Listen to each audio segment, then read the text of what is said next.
Hello बच्चों, मैं राकेश यादव और आप देख रहे हैं एम आर राकेश। तो दोस्तों बताना चाहूँगा, मैं जो आज बताने वाला हूँ वो भूगोल का चैप्टर नंबर 8 है।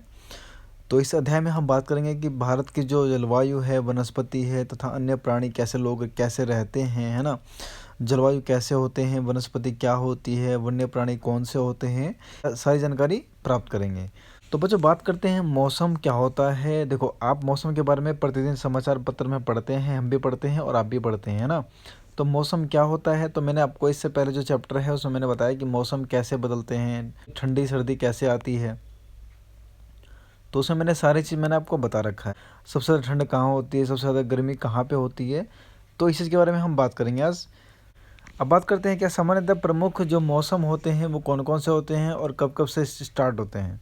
तो दिसंबर से फरवरी तक हमारा जो क्या होता है, ठंड का मौसम होता है, सभी को पता है ना बच्चों। तो मार्च से मई तक जो होती है गर्मी होती है, मार्च से लेके मई तक यानी जून तक भी गर्मी होती है, आपको याद रखना है। जून से लेके सितंबर तक जो होता है दक्षिण पश्चिमी मानसून का वर्षा होती है उसमें, जून से लेके सितंबर तक। अक्टूबर और नवंबर में मानसून लौटने का मौसम होता है और इसमें क्या होता है, सर्दी स्टार्ट हो जाती है, ठीक है।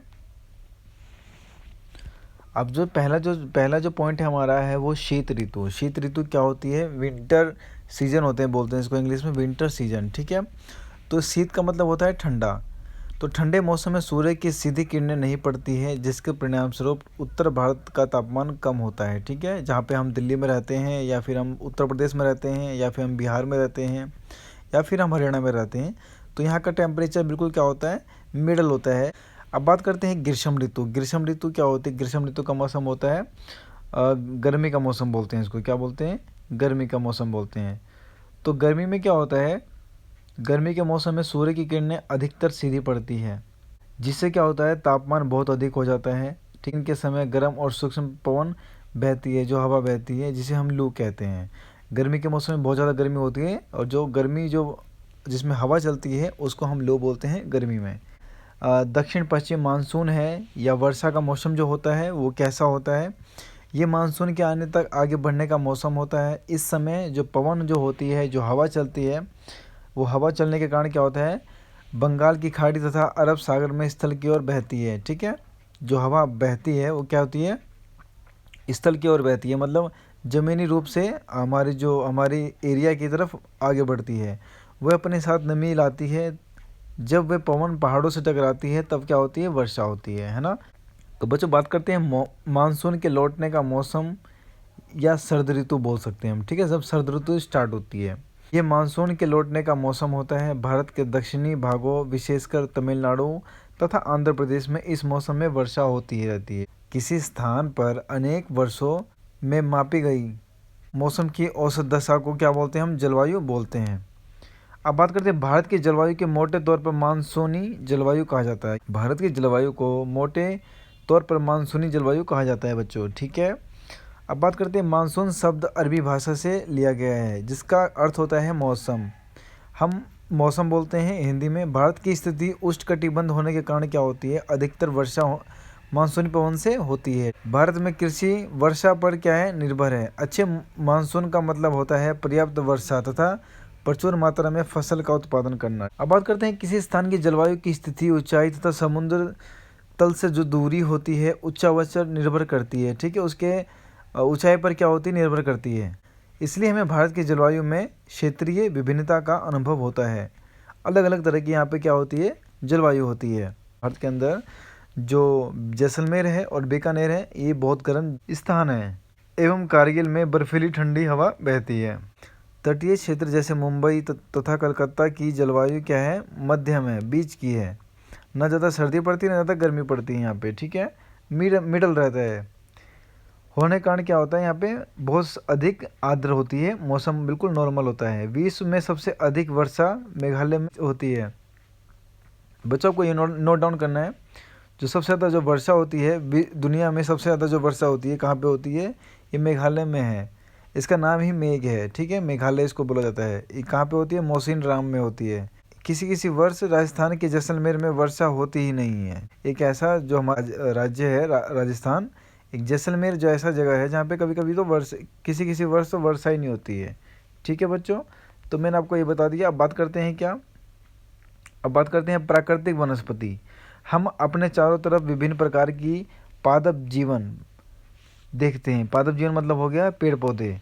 कुछ पौधे छोटे होते हैं जिन्हें झाड़ी कहा जाता है, जैसे कि कैक्टस हो गया, फूल तथा इत्यादि जो होते हैं, ठीक है। इसके अतिरिक्त बहुत से लंबे वृक्ष होते हैं, उनमें से कुछ में बहुत शाखाएं तथा पत्तियां होती हैं, जैसे नीम हो गया, आम हो गया। तो कुछ वृक्ष ऐसे होते हैं जिनमें पत्तियां की मात्रा बहुत कम होती है, जैसे नारियल हो गया, घास झाड़ी जैसे पेड़ पौधे होते हैं, इसको बोलते हैं। अब बिना मनुष्य की सहायता से जो उपजते हैं उसको क्या बोलते हैं, प्राकृतिक वनस्पति कहा जाता है। अब बात करते हैं अलग अलग जलवायु में अलग अलग प्रकार की वनस्पति पाई जाती है। इनमें से वर्षा की मात्रा सबसे अधिक महत्वपूर्ण होती है, ठीक है। जलवायु की विभिन्नता के कारण भारत में अलग अलग तरह की वनस्पति पाई जाती है।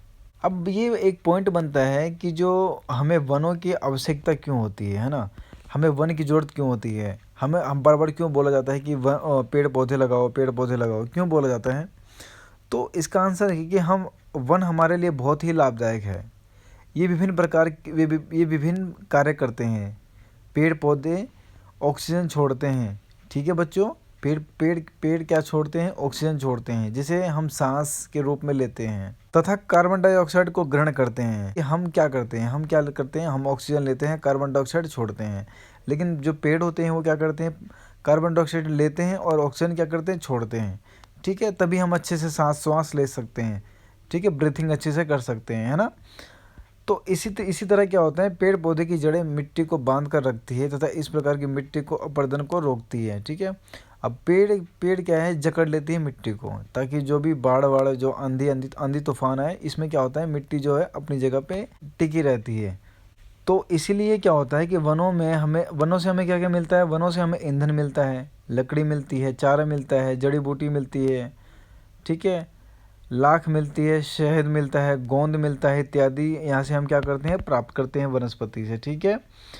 तो वन वन्य जीवों की प्राकृतिक निवास है, ठीक है, वन वन्य जीवों के प्राकृतिक निवास है। आपको ये भी याद रखना है। हमें अधिक से अधिक पेड़ लगाने चाहिए, जो पेड़ बचे हैं उनकी रक्षा करनी चाहिए, है ना।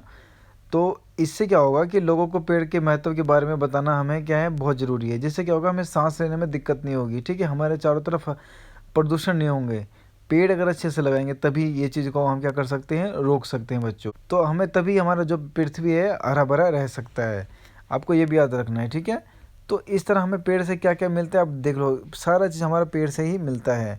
फर्नीचर हो गया, खेल का सामान हो गया, ईंधन हो गया, चारा हो गया, आश्रय हो गया, दवाई हो गई, ऑक्सीजन हो गई, शहद हो गया, फल हो गया, गोंद हो गया, लाख हो गया, और वन्य जीवों का प्राकृतिक निवास जो हो गया, जहाँ पे जानवर सब रहते हैं, इमारती लकड़ी हो गई, रबड़ हो गई। तो ये सारी चीज़ किससे मिलती है, सारी चीज़ हमें किससे मिलती है, लकड़ी से मिलती है। अब बात करते हैं वन्य प्राणी।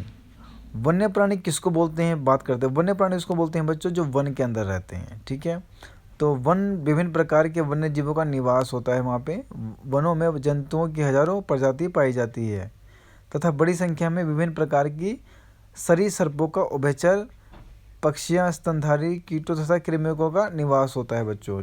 तो बच्चों आगे बढ़ते हैं, हम बात करते हैं बाघ हमारा क्या है, राष्ट्रीय पशु है। ये कहाँ पे पाया जाता है, वन में पाया जाता है, वन में होता है, ठीक है, जंगलों में होता है। ये देश के विभिन्न प्रकार के भागों में पाए जाते हैं। गुजरात के गिर वन में एशियाई शेरों का निवास होता है, ठीक है।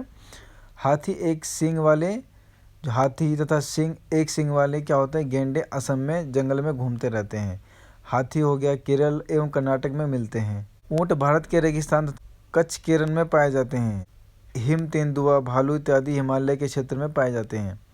तो डिपेंड देख, जितने बड़े बाल रहेंगे ना उसके जानवरों के, वो ठंडे एरिया में पाते हैं, ठीक है। इनके अतिरिक्त बहुत से दूसरे जानवर, बंदर हो गया, सियार हो गया, भेड़िया हो गया, नीलगाय हो गई, चीतल हो गई इत्यादि हमारे देश में पाए जाते हैं। इमारत में पक्षियों की भी ऐसी ही प्रचुर मात्रा में प्रचुरता है, ठीक है। मोर होता है हमारा राष्ट्रीय पक्षी है।